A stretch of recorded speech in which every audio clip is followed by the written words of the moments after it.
স্বামী সুখী কাকে দিয়ে হয় গো? একজন নারীকে দিয়ে সংসারে সুখ হয়। স্ত্রী যদি ভালো না হয়, স্বামীর কপালে দুর্গতিকে দেখে। আচ্ছা, স্বামী বাজার থেকে আসলো, তুমি কি ইচ্ছা করলে ঝগড়া করতে পারবে না?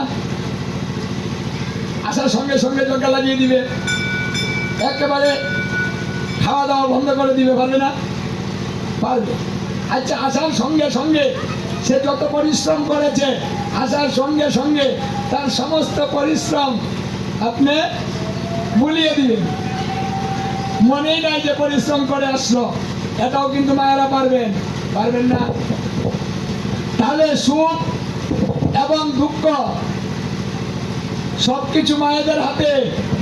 এই জন্য তিনটা গুণ সম্বন্ধে মায়েদের শিখতে হবে। তিনটা গুণ মায়েদেরকে দেওয়া হয়েছে, এই তিনটা গুণ সম্বন্ধে শিখুন। আপনি কোন গুণ ব্যবহার করবেন, কোন গুণ ব্যবহার করে সংসারটা চালাবেন। রজগুণ করবেন মানে চেতাচেতি করবেন, রাগারাগি করবেন, ওটা হলো রজগুণের। চেতাচেতি, রাগারাগি, মারামারি, দরাদরি, ঘাড়াঘাড়ি, কাউকে সম্মান না করা, স্বামীরে বলা তুই তাই। কেউ বলেন তুই তাই, বলেন স্বামীরে কেউ? আজকে আর স্বীকারই করবো না। ঝগড়া লাগলে পরে কইতে কইতে কইতে গুলামের ভূত, তোর সংসার আমি করি কি? মানে রাগ এত চমকে উঠে যায়, মানে রজগুণ যত বৃদ্ধি হবে মানুষের জ্ঞান তত নষ্ট হবে। জ্ঞান যত নষ্ট হবে পাপ কর্ম তত হবে। কি গো, আপনি শ্বশুরকে যদি তুই বলেন, শাশুড়িকে তুই বলেন, পাপ হবে না? কিন্তু আমাদের রাগটা যদি বেশি হয় তখন যদি হুঁশ থাকে গো। হ্যাঁ, রাগটা কমে গেলে বলি না ক্ষমা করে দিও, তো তুই তাই কইছি। আরে রাগ এত উঠছিল না, তোমারে কি কইছি আমি বুঝলে গেছি। কি মায়েরা কিন্তু স্বীকার করেন, করেন না?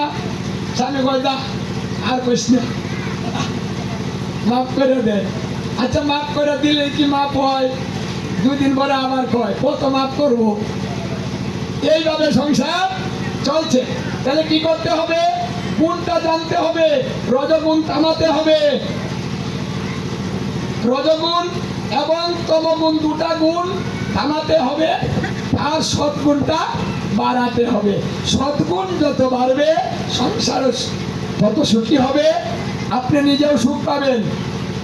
আপনি আরেকজনকে গালি দিলেন, আপনিও কিন্তু সুখী হবেন না। স্বামীর সঙ্গে ঝগড়া করলেন, ঝগড়া করে স্বামীরা বাড়িতে বাড়ি করে দিলেন, আচ্ছা আপনি কি সুখে থাকতে পারবেন?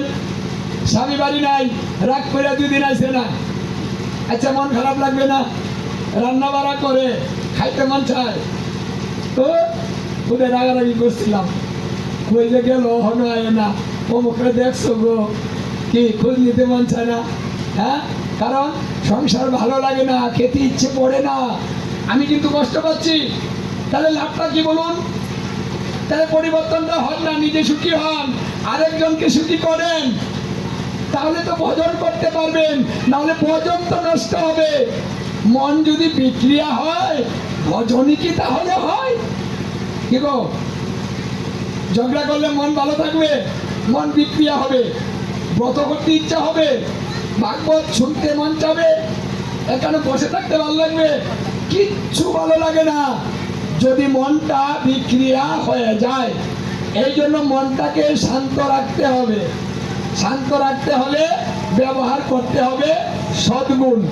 দেখুন, আপনি কালীর দিকে তাকান, মা কালীরে চিনেন?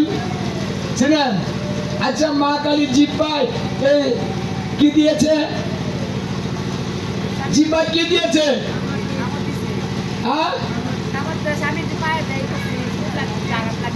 আরে দেখো, মায়েরা তথ্য সব জানে। স্বামীরে পাড়া মারছে, এর লাগে কি করছে? জিহ্বার মধ্যে কামড় দিছে। তাহলে এই কামড়টা কি শিক্ষা হইলো? এরকম কামড় দিয়ে কি শিখাইলো? কালিয়ে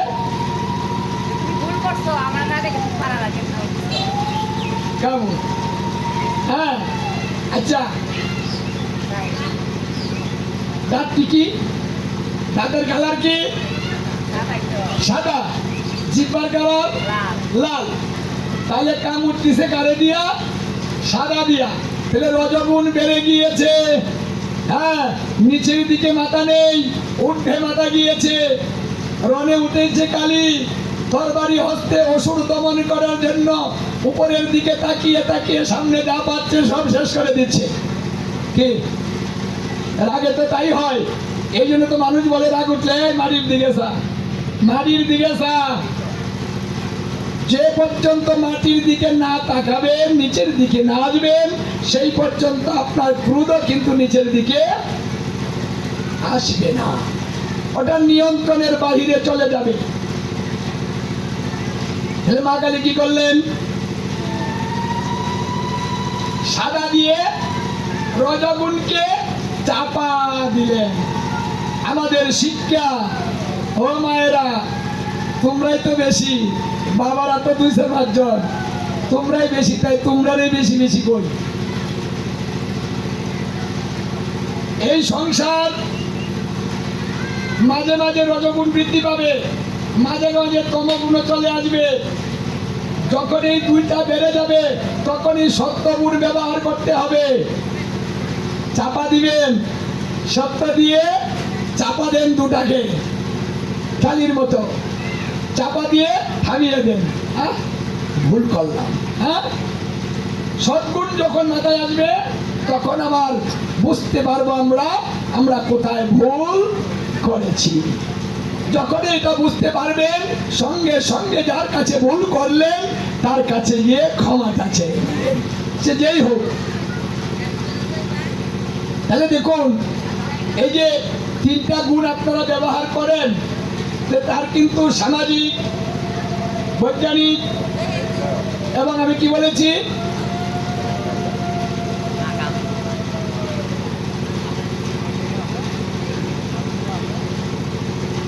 আধ্যাত্মিক, মানে 3টা কারণ বলেছি। তাহলে সামাজিক কারণটা কিন্তু সোজা।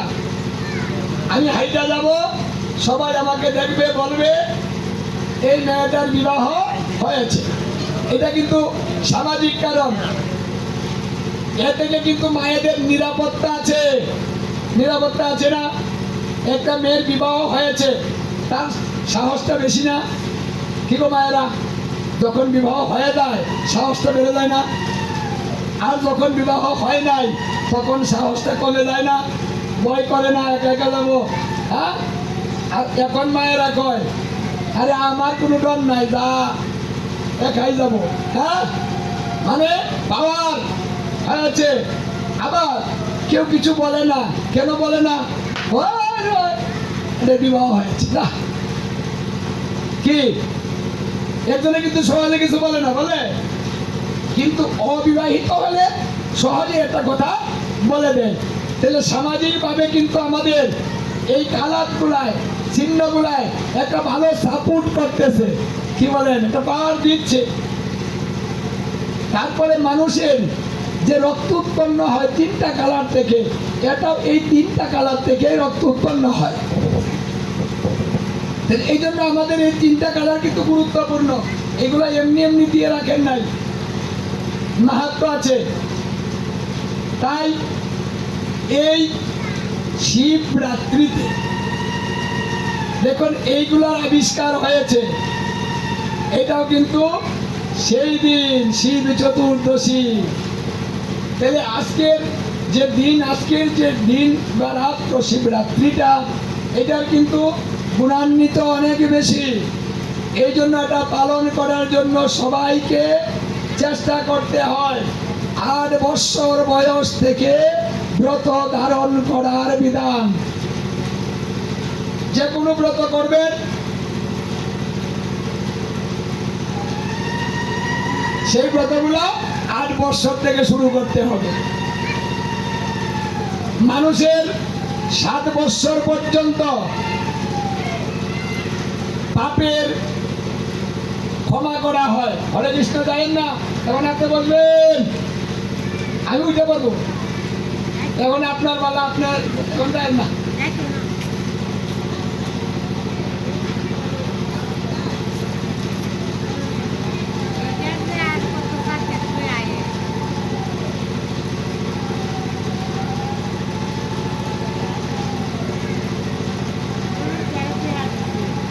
তুমি কয়া দাও, আমার চশমা দেও নাইলে।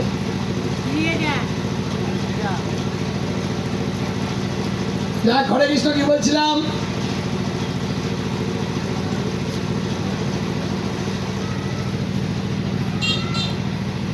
মোবাইল নাম্বারটা আমরা সব দিয়ে দিচ্ছি সাথে সাথে।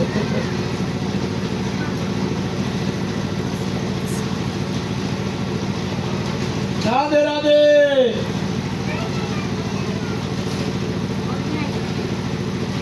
যাই হোক, আজকে যারা করেছেন ব্রতটা ভালো লাগতেছে না?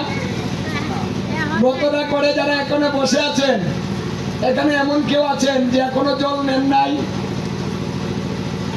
কয়জনে জল নিছ না দেখি?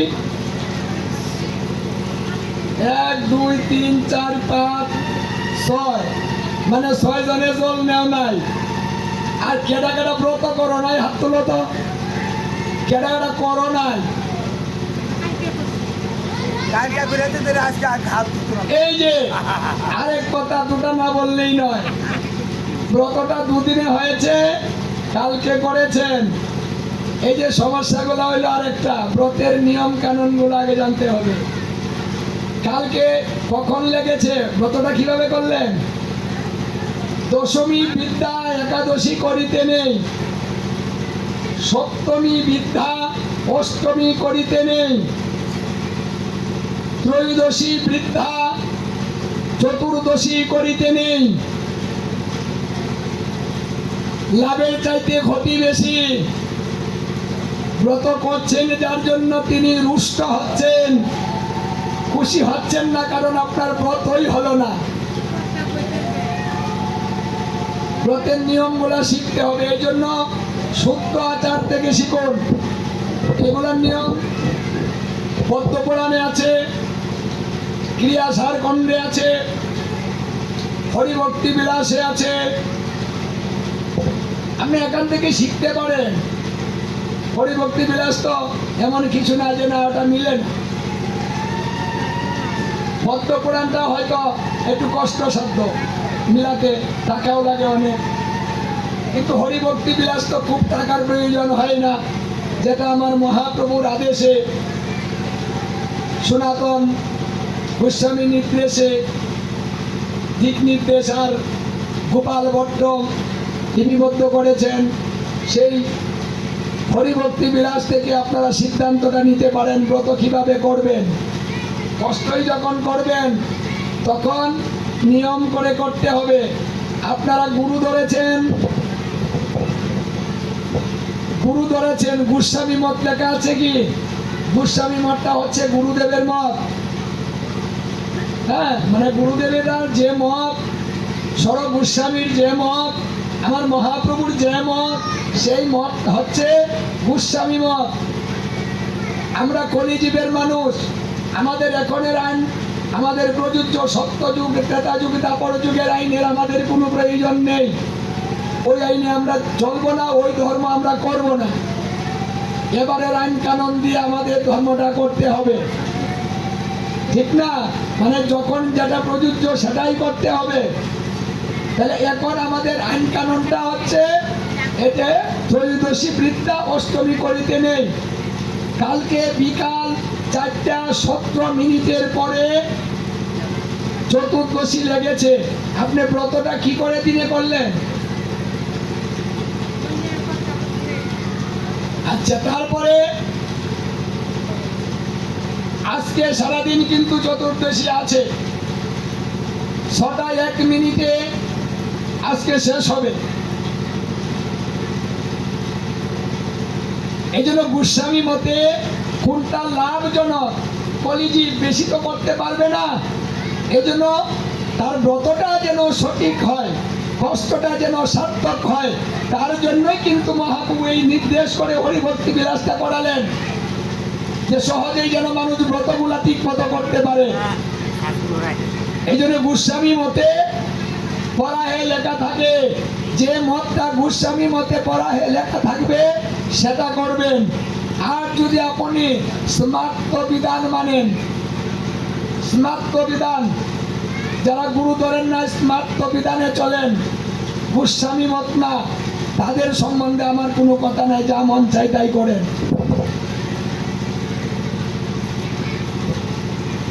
ওরা আগের দিন একাদশী করে, যেটা করা যাবে না ওটাই করবে। এজন্য শাস্ত্র নিজে পড়ুন।